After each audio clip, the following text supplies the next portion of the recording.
it appears most likely that the idea of a market acceleration of skilled buyers' technical change in the period since 1980 has been inferred from the very observation that the market increase occurred in top wage shares.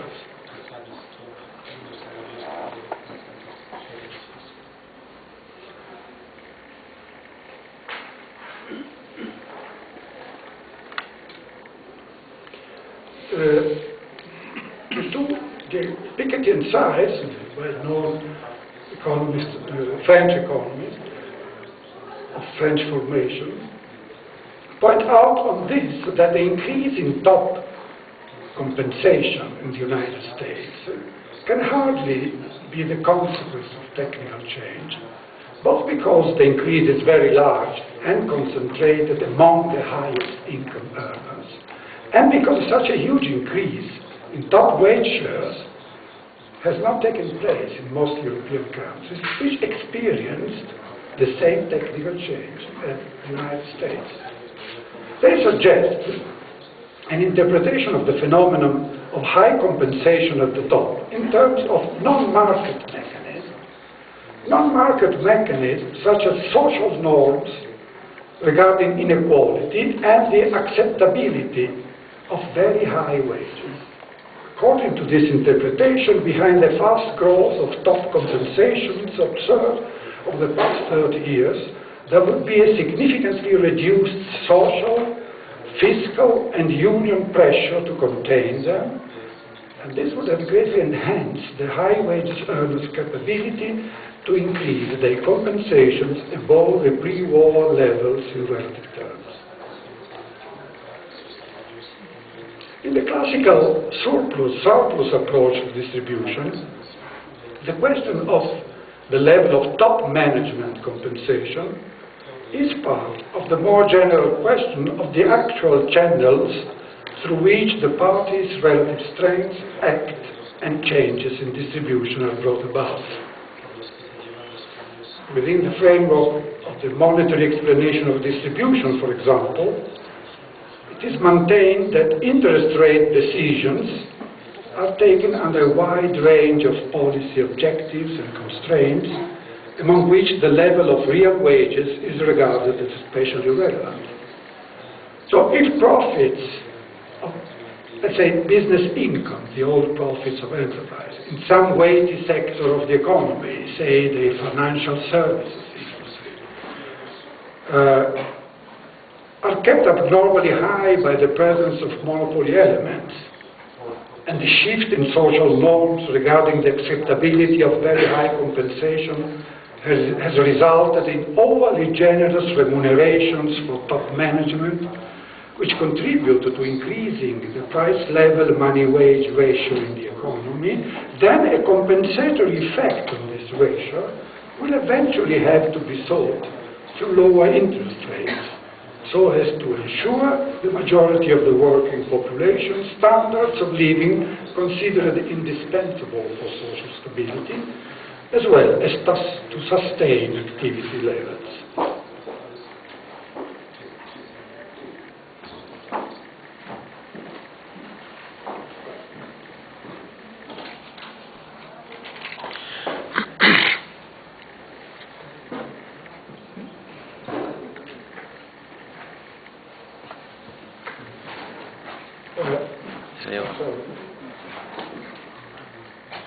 That's it.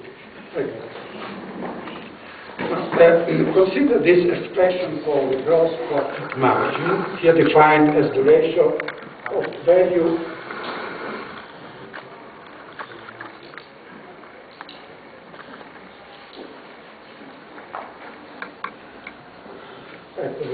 of value added per unit of labor to the money wage rate, where P is the unit price of output, a composite commodity representing the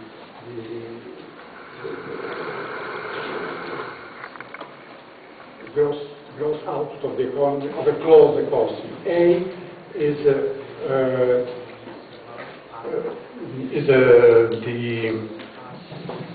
output per unit of labor, and by decomposing this ratio in the four elements in which value added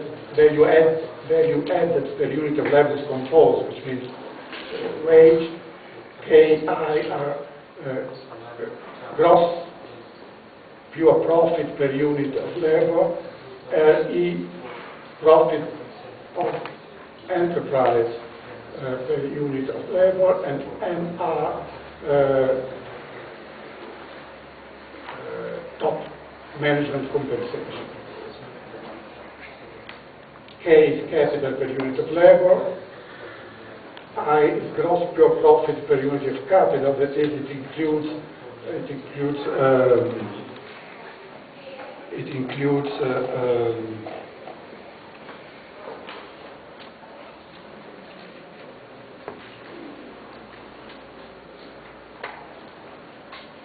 depreciation per unit of capital. This is profit of enterprise per unit of capital, and this is top management compensation per unit of labor.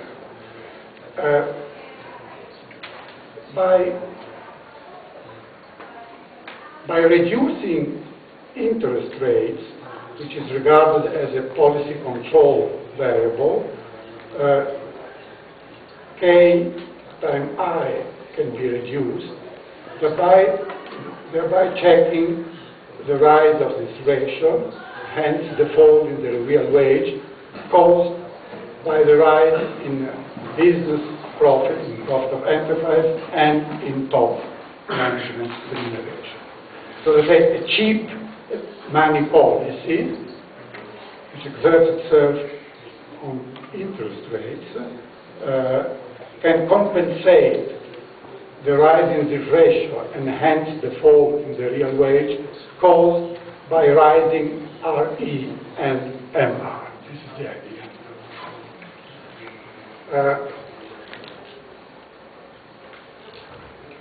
The reasoning develops by a given money wage rate and a given output unit of labor. I'm convinced that significant aspects of the US pre-crisis experience can be accounted for by this perspective. The Federal Reserve post-1995 policy of progressive lowering of interest rates, while on the one hand had to protract for a few years the macroeconomic sustainability of a massive process of substitution of loans for wages, as Aldo Barba and myself have argued a few years ago in an article for the Cambridge Journal, did on the other actually succeed in checking also the fall of real wages. But in what follows, my attention will be focused on the ultimate determinants of the party's relative strength, on the main causes, that is to say, of the breakdown over the last 30 years of wage earners' bargaining power throughout advanced capitalism, rather than on the actual channels through which the party's relative strength has acted and the changes in distribution have been brought about. So what I'm interested in, what follows, are the ultimate determinants of the change in the party's relative strength. Now, several are the factors back to which the breakdown of the last 30 years of wage earners' bargaining power can be traced.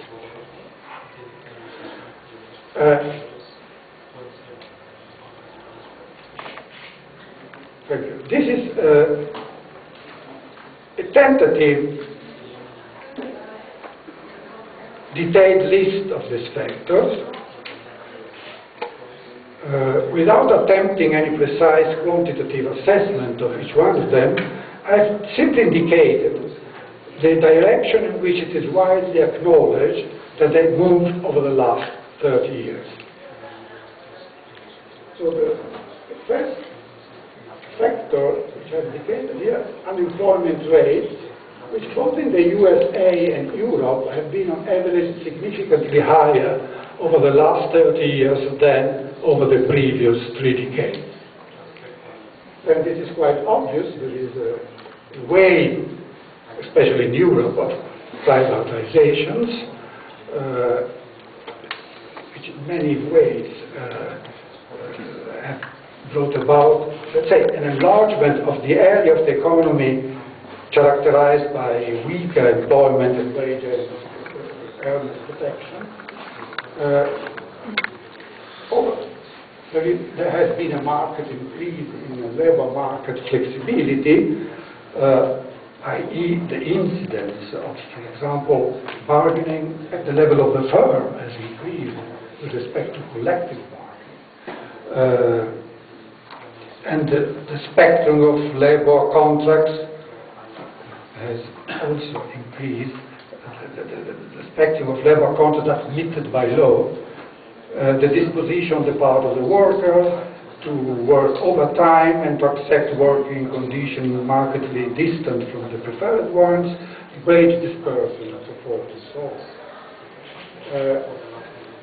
Then in countries like England and the USA, there has